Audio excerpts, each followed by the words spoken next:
आज का पहला पाठ विधि विवरण ग्रंथ अध्याय 30 पद संख्या 15 से 20।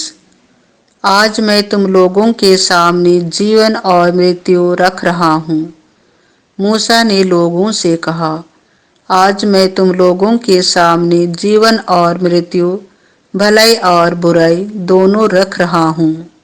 तुम्हारे प्रभु ईश्वर की जो आज्ञाएं मैं आज तुम्हें दे रहा हूँ, यदि तुम उनका पालन करोगे, यदि तुम अपने प्रभु ईश्वर को प्यार करोगे, उसके मार्ग पर चलोगे और उसकी आज्ञाओं, विधियों तथा नियमों का पालन करोगे तो जीवित रहोगे। तुम्हारी संख्या बढ़ती जाएगी और जिस देश पर तुम अधिकार करने जा रहे हो उसमें प्रभु ईश्वर तुम्हें आशीर्वाद प्रदान करेगा।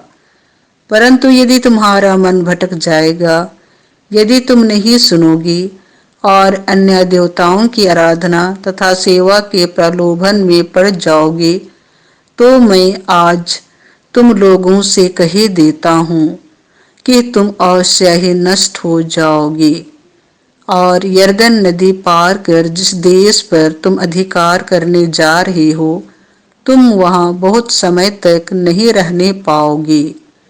मैं आज तुम लोगों के विरुद्ध स्वर्ग और पृथ्वी को साक्षी बनाता हूँ। मैं तुम्हारे सामने जीवन और मृत्यु, भलाई और बुराई रख रहा हूँ। तुम लोग जीवन को चुन लो, जिससे तुम और तुम्हारे वंशज जीवित रह सके। अपने प्रभु ईश्वर को प्यार करो, उसकी बात मानो और उसकी सेवा करते रहो।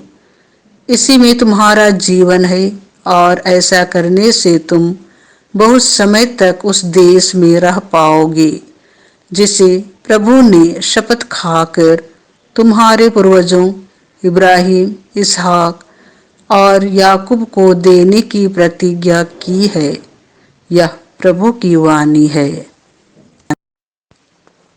संत लुकस के अनुसार पवित्र सुसमाचार अध्याय 9 पद संख्या 22 से 25। जो मेरे कारण अपना जीवन खो देता है, वह उसे सुरक्षित रखेगा। यीशु ने अपने शिष्यों से कहा, मानव पुत्र को बहुत दुख उठाना होगा। नेताओं, महायाजकों और शास्त्रियों द्वारा ठुकराया जाना, मार डाला जाना और तीसरे दिन जी उठना होगा। इसके बाद यीशु ने सबों से कहा, यदि कोई मेरा अनुकरण करना चाहे तो वह आत्म त्याग करे और प्रतिदिन अपना क्रूस उठाकर मेरे पीछे हो ले।